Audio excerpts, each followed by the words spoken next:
Niin kuin sanoin, niin tänään tullaan 9 sunnuntaiksi pois sieltä apostolien teosta ja tänään meillä on psalmi 33, jonka mä luen nyt tähän. Riemuitkaa Herrassa, te vanhurskaat. Oikeamielisten sopii ylistää häntä. Kiittäkää Herraa lyyran säestyksellä, soittakaa hänelle kymmenkielisellä harpulla. Laulakaa hänelle uusi laulu, soittakaa taitavasti riemuhuudon kaikuessa. Sillä Herran sana on oikea ja kaikki hänen tekonsa ovat luotettavia. Hän rakastaa vanhurskautta ja oikeutta. Herran armo täyttää maan. Herran sanalla on taivaat tehty ja kaikki niiden joukot hänen suunsa henkäyksellä. Hän kokoaa meren vedet kuin röykkiöksi, panee syvyydet varastoihin. Pelätköön Herraa kaikki maa, hänen edessään vaviskoot kaikki maanpiirin asukkaat. Sillä hän sanoi ja niin tapahtui. Hän käski ja se oli tehty. Herra tekee tyhjäksi kansojen neuvon, estää kansojen aikeet. Herran neuvo pysyy ikuisesti, hänen sydämensä ajatukset polvesta polveen. Autua se kansa, jonka Jumala on Herra. Kansakunta, jonka hän on perinnökseen valinnut. Herra katsoo taivaasta ja näkee kaikki ihmiset. Valtaistuimeltaan hän valvoo kaikkia maan asukkaita. Hän, joka on luonut heidän kaikkien sydämensä, hän, joka ymmärtää kaikki heidän tekonsa. Kuningas ei pelastu paljolla sotaväellä, eikä sankari selviydy suurella voimalla. Pettävä on sotaratsu pelastajaksi, ei sen suuri voima auta pakoon.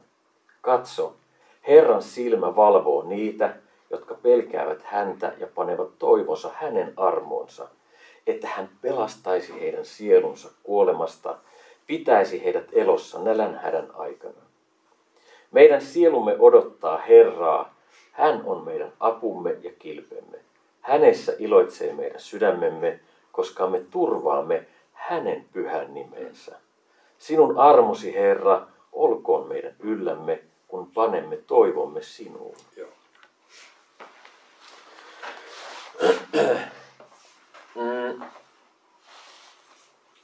Miksi joku asia maistuu hyvälle? Tai miksi joku paikka on suosittu, miksi se vetää turisteja puoleensa? Tai miksi joku soittaa hyvin? Näitä me voitaisiin tätä listaa jatkaa vaikka kuinka pitkään. Mutta sillä on joku syy, miksi se on näin. Se maistuu hyvälle, koska siinä on käytetty hyviä aineita. Se vetää turisteja, koska se on vanha Porvoo on ihana paikka, niin se vetää ihmisiä. Et ei se ole niin kuin, että sillä on joku syy, miksi joku asia on hyvä. Tai se on huono se lopputulos, mutta on niin kuin syy ja seuraus. Ja sitten tähän samaan, että miksi joku on sitten onnellinen ja tyytyväinen. Palataan tohon. Mutta sitten kääntäen, miksi joku ei ole. Ja mikä siihen on syynä. Koska kaikelle on joku. Se on seurausta. Niin kaikelle on syy ja seuraus. Niin se, että miksi joku ei ole onnellinen eikä tyytyväinen. Mikä on siinä se syy? Mihin tällainen ihminen luottaa? Ketä hän kuuntelee? Mitkä asiat on ne, mitkä valtaa mielen, vaikuttaa siihen, että ei ole onnellinen eikä ole tyytyväinen. Ja Raamattu varoittaa meitä kuuntelemasta meidän omaa sydäntä. Tai että me kuunnellaan tämän maailman viisauksia. Kun Raamattu on selkeä, että Herran pelko on viisauden alku. Piste. Se on niin. Niin se, että me elämme, niin kuin sillä Efesolaiskirjan 2. luvussa Paavali kirjoittaa, tämän maailman menon mukaan, ilmavallan hallitsijan tahdon mukaan, sen hengen, joka nyt vaikuttaa tottelemattomuuden lapsissa.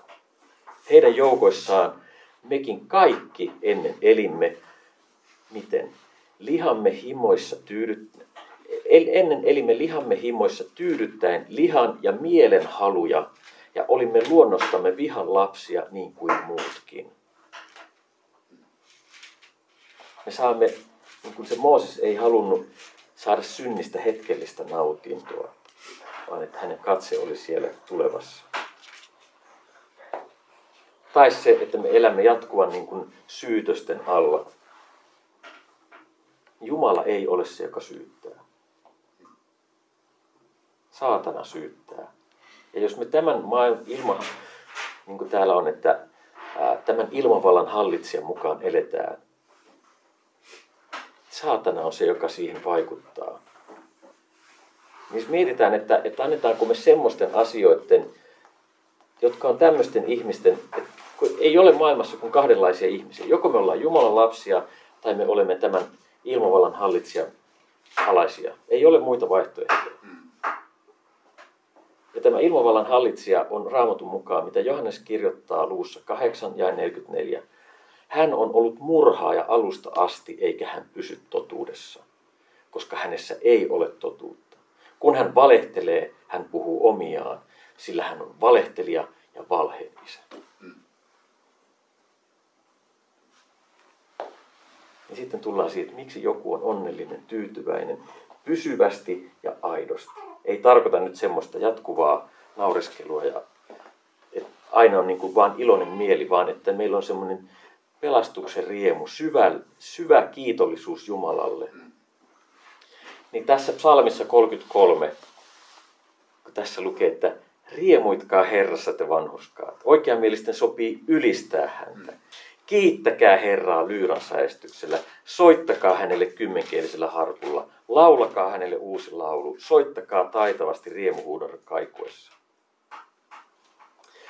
Spurgeon kirjoittaa näin, että riemu on ylistyksen sielu. Riemu Herrassa on hänen ylistämistään, vaikka huuliltamme ei lähtisi ainoatakaan nuottia laulun muodossa. Ja nyt jos tämä jäisi tämä psalmi näihin 3 ensimmäiseen jakeeseen, niin siinä on, okei, meitä käsketään riemuitsemaan, ylistämään, kiittämään, soittamaan ja laulamaan.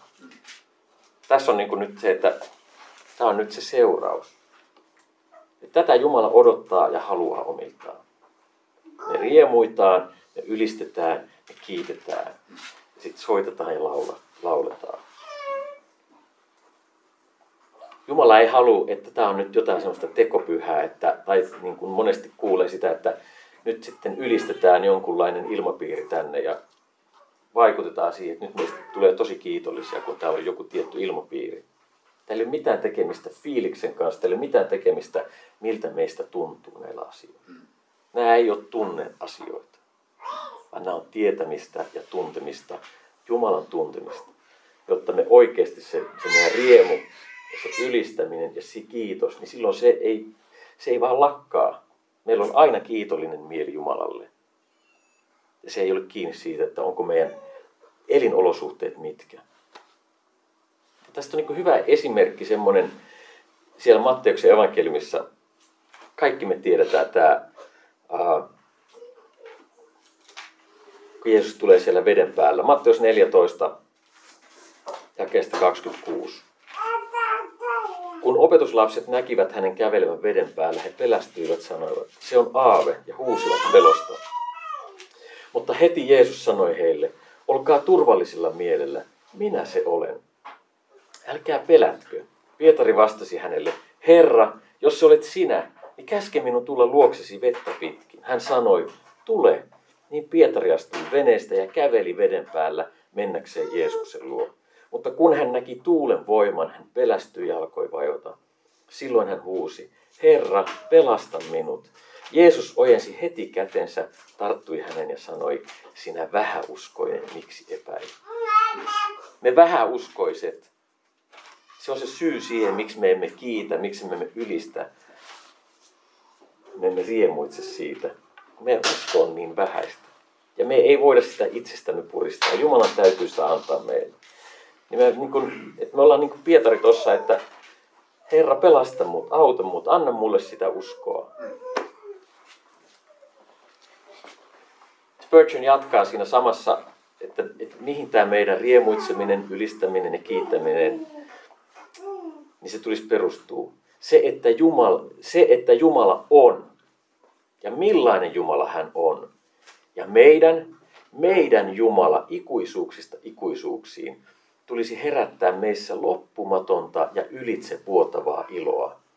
Hetken nautinnoista riemuitseminen on vaarallista, se voi olla vaarallista.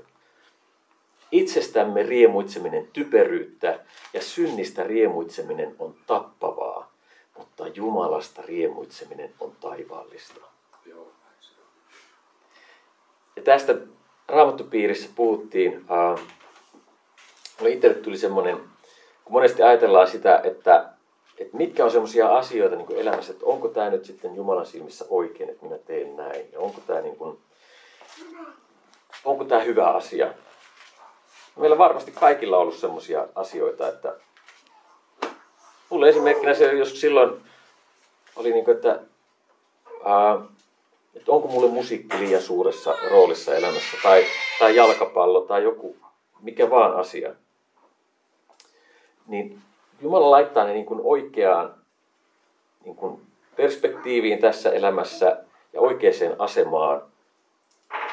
Mutta se, että Jumala haluaa, että niin kuin hän on hyvä ja hän nauttii siitä, kun me eletään tätä elämää, että meistä ei tule jotain, meitä ei saa kiinnostaa mikä tämän ajan asiat. Ei tarkoita sitä, että me riemuitaan Jumalasta. Ja mä mietin niin kuin sitä, että mikä on semmoinen meille semmoinen niin kuin hyvä mittari asioista, kun me arvioidaan, että no onko tämä oikeasti, onko tämä mulle hyväksi, että mä teen tätä.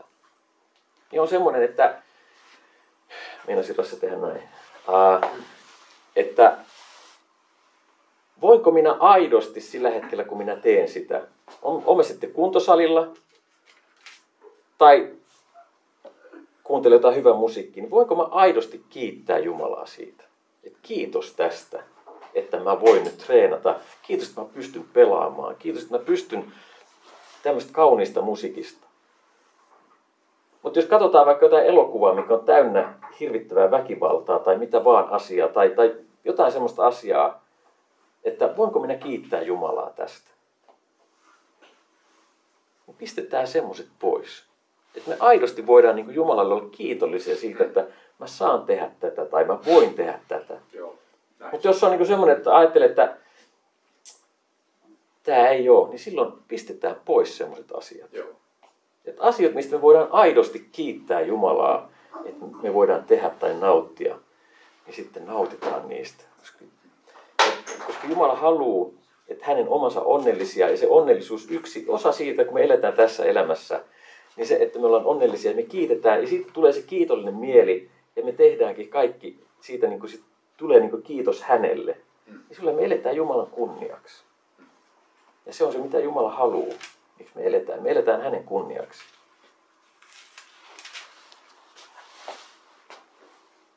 Ja sitten se, että kun sana sanoo näin, sanalaskut 16.20, joka painaa mieleensä sanan, se löytää onnen. Autuas se, joka turvaa Herraa.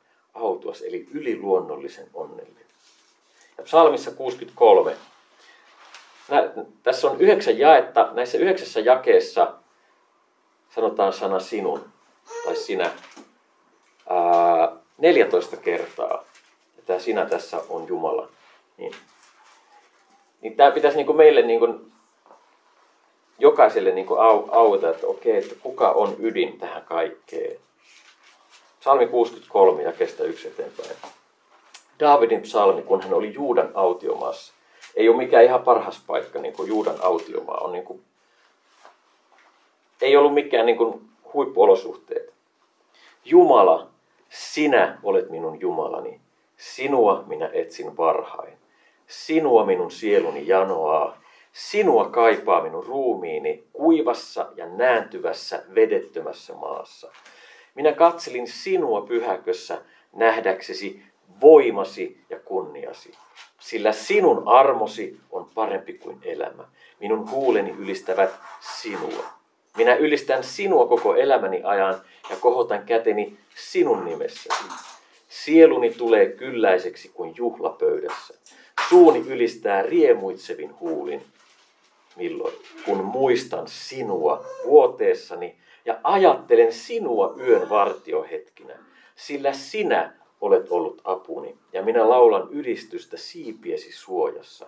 Minun sieluni riippuu sinussa kiinni, sinun oikea kätesi tukee minua. Niin mihin tässä Daavid katsoo tuolla kurjassa autiomaassa? Hän katsoo Jumalaa. Ja sieltä tulee hänelle kaikki tämä. Joo, kiitos. Niin nyt tässä psalmissa 33, niin siinä annetaan meille nämä riemuitkaa, ylistäkää, kiittäkää, soittakaa, laulakaa.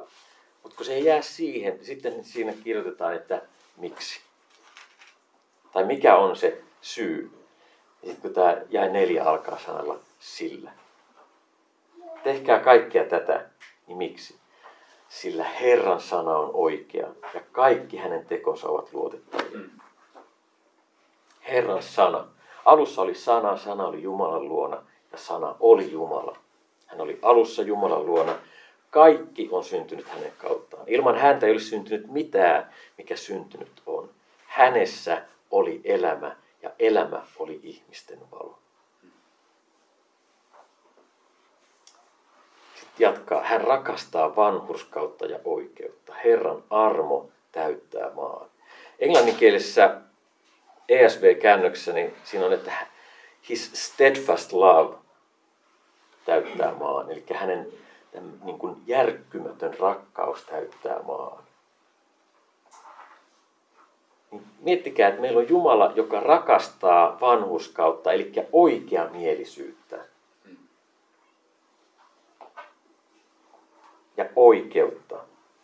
Niin eikö tämä aiheuta meille sen, että me oikeasti jätämme kaikki meidän murheet, kaikki meidän asiat hänen huolekseen. Hän kantaa ne, hän pitää huolen. Meidän tehtävä ei ole etsiä meidän oikeutta tai ajatella, että nyt että tuo ihminen tulee saada joku whatever. Me jätetään se kaikki hänen murheekseen. Hän kantaa ne, hän vie ne eteenpäin, koska hän rakastaa oikeamielisyyttä ja oikeutta. Niin oikeus tulee voittamaan, kun me jätetään Jumalalle kaikki meidän asiat. Ihan kaikki. Ja sitten se, että me tiedetään, että Jumala on hyvä ja sitten, että hänellä on kaikki valta. Hän oikeasti ei jää sillä tavalla, että saa nähdä, että toteutuuko tuossa sitten oikeus lopulta. Kyllä toteutuu. Hänellä on kaikki valta. Niin kuin aina. Niin miksi me kannettaisiin huolta, miksi me kannettaisiin murhetta, miksi me kannettaisiin kaunaa, vihaa? Koska Jumala on oikea, hän rakastaa oikeamielisyyttä ja oikeutta. Sitten tässä jakeet 6-9. Herran sanalla on taivaat tehty ja kaikki niiden joukot hänen suunsa henkäyksellä. Hän kokoaa meren vedet kuin röykkiöksi, panee syvyydet varastoihin. Pelätköön Herraa kaikki maa, hänen edessään vaviskoot kaikki maanpiirin asukkaat. Sillä hän sanoi ja niin tapahtui. Hän käski ja se oli tehty. Miettikää, että kun Jumala on sanonut sanan, niin se tapahtuu. Ei ole niin, että sitten alkaa tapahtumaan, vaan kun Jumala sanoo, että tulkoon maa, niin se maa tuli. Ei ollut niin, että no sitten odotellaan, että katsellaan, miten tässä käy. Vaan kun hän sanoo, niin se on sama kuin, että se tapahtuu. Ja sitten kun se psalmissa, että psalmissa 68 ja 21, meillä on Jumala, Jumala, joka pelastaa. Ja Herra, joka kuolemasta vapauttaa. Just että uskot tätä, niin katsokaa tuota luomakuntaa. Katsokaa yhtä varmasti, kun tuossa on taivas, yhtä varmasti, kun tuolla on nuo puut, niin yhtä varmaa on se, että Jumala pelastaa. Se on meille todisteena, että Jumala pelastaa, koska hän on luonut sanallaan ja hän lupaa, että hän pelastaa meidät. Niin yhtä varmaa kuin se on se, että Jumala pelastaa. Hän sanoi ja niin tapahtui. Ja sitten tämä, hän käski ja se oli tehty. Piste. Jumala käski ja se oli tehty. Ei pulinat pois. Hän käski ja se oli tehty. Herra tekee tyhjäksi kansojen neuvon, estää kansojen aikeet. Herran neuvo pysyy ikuisesti, hänen sydämensä ajatukset polvesta polveen. Kuinka monelle sanoo tämmöiset nimet jotain kuin Mahlun Loomis ja Guglielmo Marconi? Toinen, Daniela on italialainen nimi. Tietääkö joku, mitä herroja nämä on? Toinen teki radion. Yes. No niin. Nyt te näette, että täällä on yksi palveutunut ihminen. Mutta siis niin oikeasti tämä Mahlu Loomis on ollut niin se ihan ensimmäinen, joka on laittanut sitä alkuun. Ja sitten tämä Guglielmo Marconi on niin kuin, ja sit siinä on ollut se Tesla on ollut kanssa, mutta tämä Marconi on ilmeisesti ollut hyvin niin kuin ratkaiseva tyyppi sillä, että radio on niin kuin syntynyt. On niin kuin. Mutta jos ajatellaan, että kuinka iso asia pidettiin radio, se koskettaa meidän jokapäiväistä elämää, mutta kuka meistä ei tiedä, niin kuin, paitsi Daniela, joka on, niin kuin, että joku niin kuin muisti tämmöisen nimen. Mutta niin oikeasti ihmiset, kuinka paljon me muistetaan vaikka, että 1200-luvulla elänneitä, vaikka suurmiehet on saanut aikaiseksi niin sanotusti paljon silloin. Niin joku historia, että se totta kai tutkii, mutta siis se, että kuinka niin kuin ihmiselämä, vaikka se olisi kuinka suurmies tai mitä vaan, niin se niin kuin haihtuu savuna ilmaa. Psalmis 37:20 näet, mutta jumalattomat hukkuvat ja Herran viholliset ovat kuin niittyjen koreus. He katoavat kuin savu, he katoavat. Niin, tämä Jumalan sana ja täällä niin kuin, jos mä kysyn, että no, te varmaan muistatte Pietarin. No, tässä porukassa kyllä. Mutta se, että Jumalan sana pysyy, se ei muutu ja se on ikuinen. Mutta että meidän niin kuin ihmiselämä on oikeasti niin lyhyt, niin kuin viime sunnuntaina käytin esimerkkinä tätä niin nyt mä voin niin ottaa toisen esimerkin tästä ihmiselämän, niin kuin tavallaan tästä, niin kuin, että miten me oikeasti eletään ja just sitä, että haetaan sitä nautintoa siitä hetkellisestä, niin kuin hetken nautintoa ja meidän niin kuin ajatukset ja elämä keskittyy siihen, että miten tässä ajassa meillä olisi kaikista mukavinta. Että jos me niin kuin vähänkin ajateltaisiin ikuisuutta, kun se ei lopu ikinä, niin tämä on vähän sama juttu, että kuinka moni teistä, jos te menette sovituskoppiin, niin te aloitte sisustamaan sitä ja miettimään. Mä teen tästä tosi niin kuin viihtyisän itselleni, niin mä käytän ihan hirveästi tähän energiaa. Mä mietin, että miten mä tämän sovituskopin niin kuin sisustan itselleni tosi mukavaksi. Ja siihen käyttäisi niin tarmoa. Sitten sä käyt siellä kokeilemaan farkut ja lähdet pois. Niin samalla lailla meidän ihmiselämän lyhyys oikeasti. Ja se sovituskoppikin on huono niin kuin esimerkki siihen ikuisuuteen verrattuna. Ja kuinka paljon meidän ajatukset on tässä ajassa. Ja kun me mietitään, että kuinka paljon me muistetaan eri ihmisiä, vaikka olisi mitä saanut aikaiseksi. Tai mennään kävellä hautausmaalle. Että me oikeasti ymmärretään, että me eletään iäisesti. Kaikki ihmisten teot ja saavutukset häviää. Mutta tämä Jumalan sana, se pysyy. Ja se pysyy muuttumattomana iäisyydestä iäisyyteen. Ja sitten tullaan tähän ihmisen tämä pyrkimys pelastaa maailma. Kuinka moni muistaa, että Otsonin kerroksesta se tuntuu, että nyt niin kuin kaikki kuollaan, kun Otsoni loppuu. Niin milloin olette viimeksi kuullut, että Otsonista olisi joku ollut huolissaan? Jossain mä katsoin, niin oli, että me pelastimme maailman, kun Otsonin kerroks saatiin niin kuin kuntoon. All right. Entä nytten, kun tämä suoraan sanottuna ilmastohumputus, mikä on täyttä puuhaata, niin se, että no entä sitten, jos tulisikin joku sanoa, että okei, nyt niin kuin on saatu maailman niin kuin ilmasta, ei ole mitään hätää, kaikki on hyvin. Mitä sitten? Sitten olisi kaikki hyvin. Niin kuin oikeasti. Että ihminen niin kuin semmoisia asioita edelleen, vaikka miettikää sitä sovituskoppia, että ihmiset niin kuin yrittää sitä ilmastoa, että nyt niin kuin, tämä on niin kuin nyt se kaikista suurin, että tämä meidän pitää, koska ihminen tuhoutuu, jos nyt tämä ilmastohömpötys ei mene niin kuin läpi. Ja kun sillä ei ole niin kuin mitään merkitystä. Ja tämä ei tarkoita sitä, ja mä väitän sen, että me uskovat ollaan niitä, jotka pidetään huolta meidän niin kuin ympäristöstä ja luonnosta, koska me tehdään sen takia, että me rakastaa Jumalaa ja hän on luonut sen, niin me halutaan pitää siitä huolta. Ja hän antaa meille maalaisjärjen, miten siitä tehdään. Me ei roskata luontoa, niin kuin, me nautitaan siitä terveellä tavalla.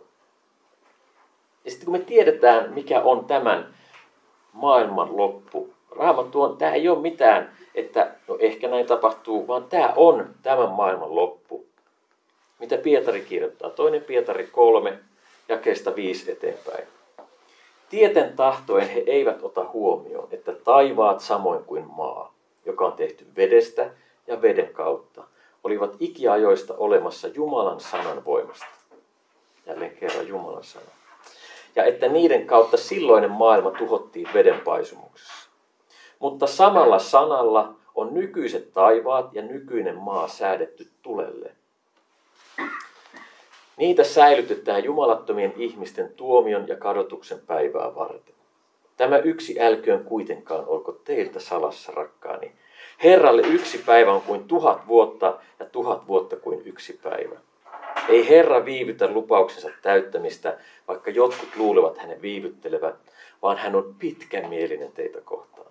Hän ei näe tahdo, että kukaan joutuu kadotukseen, vaan että kaikki kääntyisivät. Mutta Herran päivä tulee kuin varas. Silloin taivaat katoavat pauhinnalla ja alkuaineet kuumuudesta hajoavat. Maa palaa ja kaikki, mitä siihen on tehty. Se on ihan sama, vaikka kaikki ajaa sähköautoilla, jos niin kuin, kuinka hienosti tehty. Maa palaa. Koska tämä kaikki näin hajoaa, millaisia teidän tuleekaan olla pyhässä elämässä ja Jumalan pelossa. Odottaessanne ja jouduttaessanne Jumalan päivän tuloa, tuon päivän, jonka voimasta taivaat hehkuen hajoavat ja alkuaineet kuumuudesta sulavat. Mutta hänen lupauksensa mukaan me odotamme uusia taivaita ja uutta maata, jossa vanhurskaus asuu. Muistakaa, vanhurskaus, jota Jumala rakastaa. Siksi rakkaani, kun tätä odotatte, pyrkikää siihen, että teidät havaittaisiin tahrattomiksi ja nuhteettomiksi hänen edessään ja teillä olisi rauha. Näin Raamattu kertoo, että tälle maalle käy. Et ei kannata mennä liimaamaan itseään kiinni tuonne Mannerheimin tielle. Eikä minnekään muualle. Ja jos joskus meidän joku seurakuntalainen olisi käynyt spreijaamassa jonkun taideteoksen, niin turpaan tulee. Ja minä en ole se, joka lyö, mutta siihen meille löytyy kyllä sitten väkeä siihenkin. Varmaan vapaaehtoisia on monta. Autua se kansa, ja 12. Autua se kansa, jonka Jumala on Herra. Kansakunta, jonka hän on perinnökseen valinnut. Tämäkin, miettikää, ennen kuin Jumala sanallaan loi tämän taivaan ja maan, niin hän on valinnut itselleen kansan. Ennen kuin oli tätä maata. Ja hänen valtakunnansa, hän on suunnitellut kaiken valmiiksi. Tämä on se, ja nyt minä luon sen maan, ja minulla on sinne jo, se on minun valtakunta, minä olen valinnut sinne kansan, jonka minä pelastan. Ja sitten Jumala on säätänyt, että hänen kansansa on autuasta, yliluonnollisen onnellisia. Tämä on se niin kuin Jumalan suunnitelma. Ja siellä Westminsterin katekismuksessa on se, että ihmisen tarkoitus on tuoda kunnia Jumalalle ja nauttia hänestä. Miettikää, tällainen Jumala meillä on. Ei niin, että yrittäkää nyt, tsempatkaa ja eläkää mahdollisimman niin kuin kurjasti ja yrittäkää näyttää surkeilta. Ei, vaan tuoda Jumalalle kunnia ja nauttia hänestä. Tunnetaanko me Jumala tällaisena?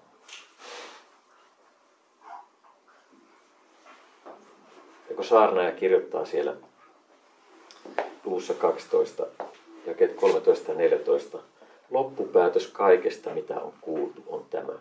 Pelkää Jumalaa ja pidä hänen käskynsä. Niin tulee jokaisen ihmisen tehdä. Sillä Jumala tuo kaikki teot tuomiolle. Tämä koskee kaikkea salassa olevaa, olkoon se hyvää tai pahaa. Sitten nämä jakeet 13 ja 15. Herra katsoo taivaasta ja näkee kaikki ihmiset. Herra katsoo todellisesta taivaasta ja hän todella näkee kaikki ihmiset. Ei ole sillä, että no mistäkään se katsoo, näkeekö se oikeasti. Hän katsoo taivaasta ja näkee kaikki ihmiset. Valtaistuimeltaan, kuka istuu valtaistuimelta? Se, jolla on kaikki valta. Valtaistuimeltaan hän valvoo kaikkia maan asukkaita. Hän, joka on luonut heidän kaikkien sydämensä. Hän, joka ymmärtää kaikki heidän tekonsa. Me pystytään lukemaan historiaa Mutta Jumala pystyy selittämään sen, että miksi se on tapahtunut. Me pystytään lukemaan historiankirjasta se historia. Joo, näin on tapahtunut, mutta Jumala pystyy selittämään, että miksi se on tapahtunut. Mutta tuo, että Jumala katsoo taivaasta, näkee kaikki ihmiset ja hän valvoo kaikkia maan asukkaita. Niin kysymys, onko tämä tieto, tämä on fakta, että Jumala tekee näin. Onko tämä tieto meille suuri ilo vai suuri ahdistava asia? Että Jumala näkee kaiken. Onko se meille lohdullinen asia vai tuleeko siitä semmoinen että aika painostava asia? Meille uskoville se tulisi olla suuren ilon ja mielettömän lohdun, että Jumala näkee kaiken. Ja hänen silmänsä ei ole mitään palataan vielä siihen. Jae 16. Kuningas ei pelastu paljolla sotaväellä, eikä sankari selviydy suurella voimalla. Pettävä on sotaratsu pelastajaksi, ei sen suuri voima auta pakoon. Se on ihan sama, mitä ihminen tekee ja rakentaa, niin Jumalaa hän ei pääse pakoon. Siinä se taloudenhoitaja, se viekas taloudenhoitaja, tai miten se on kirjoitettu siellä Luukkaan evankeliumissa, kun Jeesus sanoo sitten, että ironisesti, että minä sanon teille, hankkikaa itsellenne ystäviä väärällä mammonalla, jotta he, kun se loppuu, ottaisivat teidät iäisiin majoihin.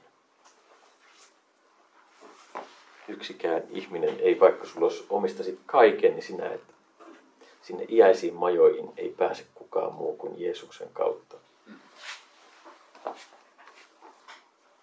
Koska Jeesus sanoi itse, minä tulen pian ja palkkani on minun mukanani antaakseni kullekin hänen tekojensa mukaan. Minä olen A ja O, ensimmäinen ja viimeinen, alku ja loppu. Jos joku taistelee tätä vastaan, niin voin kertoa, että se taistelu on hävitty jo aikoja sitten. Sitten palaa tässä jakeessa 18 ja 19. Katso, Herran silmä valvoo niitä, jotka pelkäävät häntä ja panevat toivonsa hänen armoonsa, että hän pelastaisi heidän sielunsa kuolemasta, pitäisi heidät elossa nälänhädän aikana. Eli ihan niin kuin Jumala valtaistumeltaan valvoo kaikkia, sitten Herran silmä valvoo niitä, jotka pelkäävät häntä ja panevat toivonsa hänen armoonsa, hänen omiaan ihan erityisellä tavalla. Se kansa, jonka hän on perinnökseen valinnut, niin niitä Herran silmä valvoo, että hän pelastaisi heidät. Ja se ei ole, kun hän valvoo ja hän katsoo, niin se ei ole niin, että niin se Jumala on niin suuri ja niin kuin ehkä se niin kuin nämä suuret linjat, eikä Jumala ei sillä puolihuolimattomasti vilkuile, että miten siellä menee.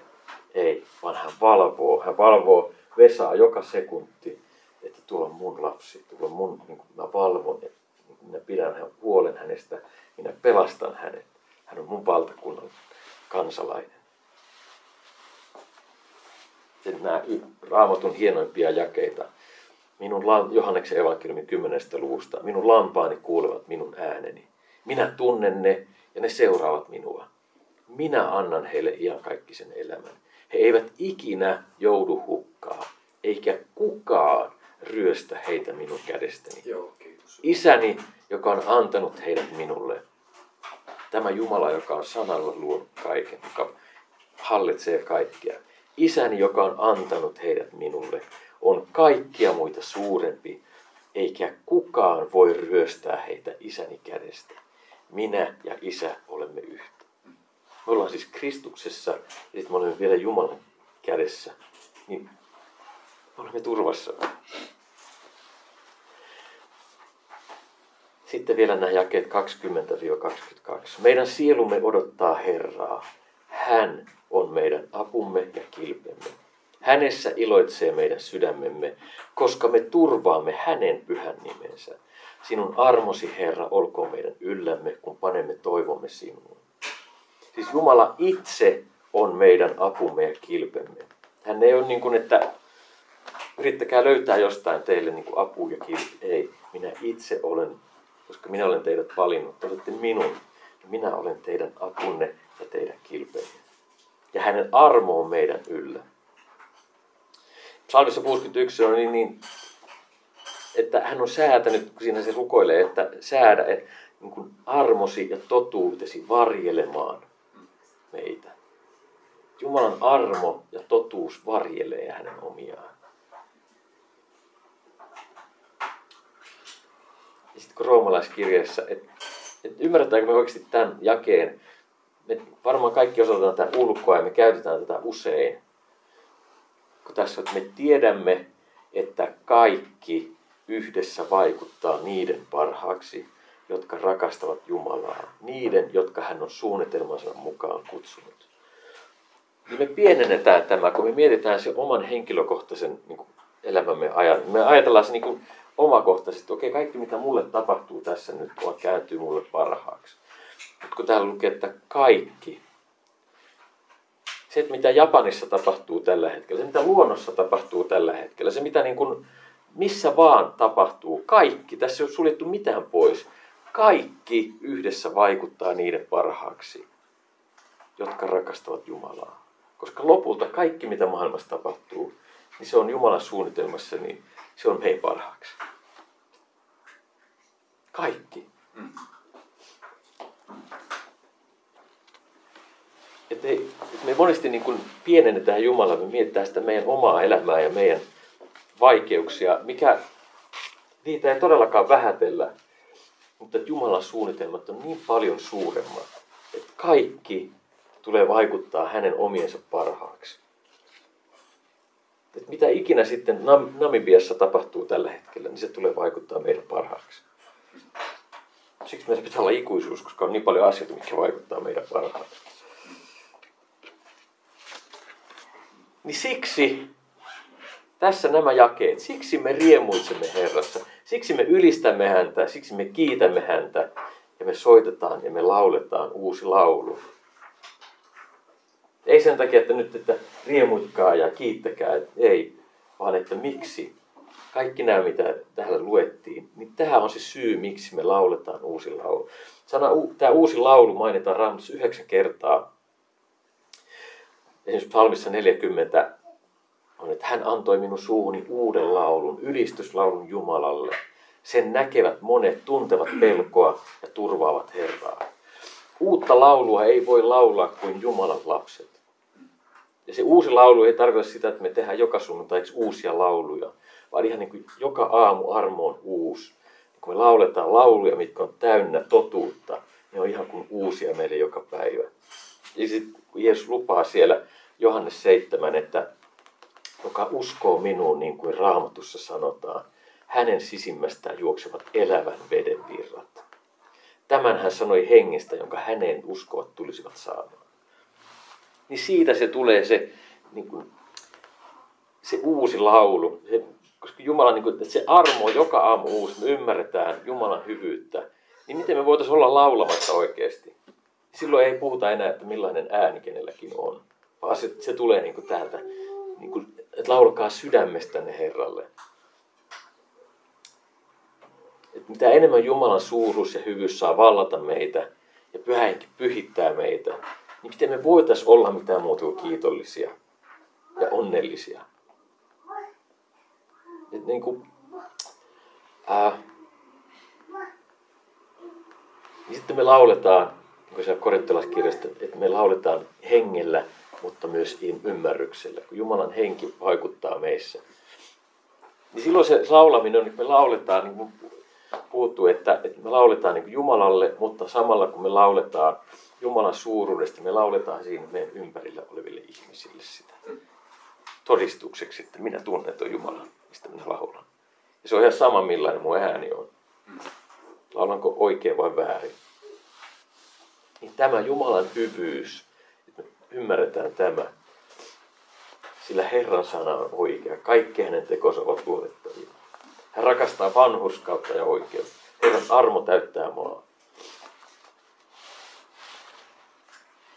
Ja nyt ennen kuin me aletaan sitten laulamaan,